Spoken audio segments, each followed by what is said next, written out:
जी महाश्री, अगला प्रश्न है महाश्री कि गुरुजी संतों से सुना है कि शरीर से ब्रज धाम में वास करने से निकुंज वृंदावन मिलता है, तो सबके लिए ब्रज में वास करना तो नहीं है संभव। बिल्कुल। तो क्या हमें वृंदावन नहीं मिलेगा? देखो, आपको वृंदावन तो वास करना पड़ेगा, बिना वृंदावन वास की आपको नित्य वृंदावन की प्राप्ति नहीं होगी। अब कैसे वृंदावन का वास करें, आपका प्रश्न है कि हम देह से तो नहीं वास कर सकते, घर गृहस्थी में हैं, दूर हैं, परिस्थिति ऐसी हैं, हम ब्रजवास नहीं कर सकते। कोई बात नहीं, आप ब्रजवास नहीं कर सकते, लेकिन आप मानसिक ब्रजवास तो कर ही सकते हैं। ब्रज में तो आपको रहना पड़ेगा, चाहे तन से रहें चाहे मन से रहें। और एक बात मैं और आपको बता देता हूँ, यदि आपका शरीर ब्रज से बाहर है लेकिन आप चिंतन ब्रज का करते हैं, याद ब्रज की करते हैं, व्याकुल रहते हैं, कब हम ब्रज में जाए, हे प्रभु हमको ब्रजवास मिले, और वृंदावन की गलियों का चिंतन कर रहे हैं, चाहे दिव्य वृंदावन का जो महावाणी द्वारा या रमणी प्रिया जो सुनाती हैं वृंदावन की बातें, या तो उस दिव्य वृंदावन में, या फिर वर्तमान में जो ब्रज धाम है वृंदावन है, यहाँ भी आप चिंतन कर रहे हैं। आज ही हमको एक साधक मिले थे, वो अपने नित्य नियम की बातें हमको बता रहे थे। अब वो चिंतन क्या करते हैं, बिहार जी के मंदिर जाएंगे, आरती करेंगे, राधा वल्लभ जी जाएंगे, निधि बन जाएंगे, गिरिराज जी जाएंगे, हमारे पास आते हैं, हमारे राधा कृष्ण परिवार गोवर्धन में जो गिरिराज जी स्थापित है वहाँ हो जाते हैं, मन ही मन चिंतन में राधा रानी के दर्शन करते हैं, सब जगह जाते हैं मन ही मन।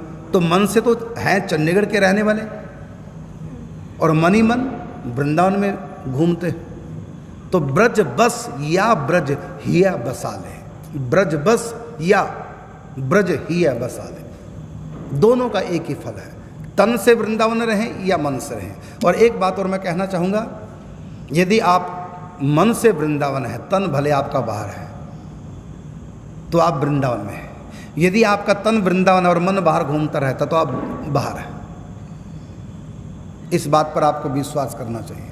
दो दोस्त निकले, दो मित्र घर से निकले मनोरंजन के लिए, और रास्ते में सत्संग हो रहा था, तो उनमें से एक के मन में आया, चलो करुणदास का सत्संग हो रहा है, सत्संग ही सुन लेते हैं, यहाँ 56 भोग लगेंगे, यहाँ कीर्तन होगा, गिरिराज जी का अभिषेक होगा, बहुत अच्छा यहाँ होगा, चलो यहीं रुक जाते हैं। दूसरे ने कहा अरे नहीं, जहाँ के लिए निकले वहीं चलते हैं। उन्होंने कहा नहीं, मैं तो यहीं रुकूंगा आज। तो एक दोस्त रुक गया 108 कुटिया, और एक दोस्त चला गया आगे, कहाँ, मनोरंजन करने के लिए, वैश्या का गाना, नाचना गाना सुनने के लिए। अब वो चला गया वैश्यालय में, और एक रुक गया यहाँ पर दोस्त। जो वैश्यालय में चला गया नाच गाना देखने के लिए, उसके मन में आया अरे यहाँ तो मैं बोर हो रहा हूँ, वहाँ कितना बढ़िया था 108 कुटियों में सत्संग का था, कीर्तन, भागवत, प्रश्नोत्तरी कार्यक्रम, इतना सुंदर उत्सव, कितना बढ़िया था, वहाँ मैं बिना बात के छोड़ के आ गया। अब वो तन से कहाँ है, वैश्य के पास नाचने गाने वाले, और मन से कहाँ है, 108 कुटिया। और जो 108 कुटिया में बैठा था वो कहते यहाँ बिना बात के बोर हो गया हूँ, न यहाँ कोई नाचना गाना है, सत्संग का था, अब प्रश्नोत्तरी बताओ, नाचना गाना ही नहीं। वो मेरा दोस्त कितना बढ़िया, मैं भी वहाँ होता तो नाचना गाना देखता है वैश्य का। अब जो 108 कुटियों में है उसका मन कहाँ है, वैश्य के पास, और जो जिसका तन वैश्य के पास उसका मन कहाँ। आप बताओ दोनों में बढ़िया कौन है? दोनों की इसी समय मौत आ गई। एक का मन तन वैश्य के पास और मन 108 कुटियों में, और एक तन 108 कुटियों में मन वैश्य के पास, दोनों की उसी समय मौत आ गई। तो अंत मति सो गति। तो जो 108 कुटियों में तो कहाँ जाएगा, पाप भोगने के लिए, और जो वैश्य के पास था वो कहाँ जाएगा, 108 कुटियों में मन था।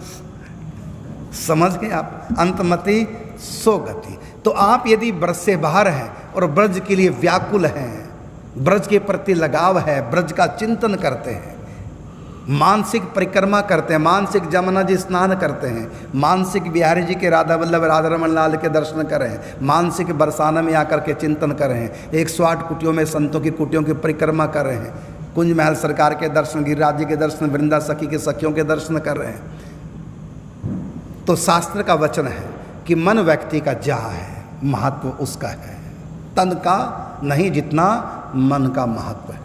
ये आपके प्रश्न का उत्तर है। यदि आप ब्रज में नहीं आ पा रहे हैं तो कोई बात नहीं, जहाँ भी आप हैं ब्रज का चिंतन करो, दिव्य ब्रज का चिंतन करो, चाहे वर्तमान में जो आपकी आंखों से दिखाई देता है। हाँ, एक बार तो ब्रज में आ जाओ, 84 कोस की परिक्रमा कर जाओ और आँखों से ब्रज को देख देख करके अपने हृदय में बसा लो।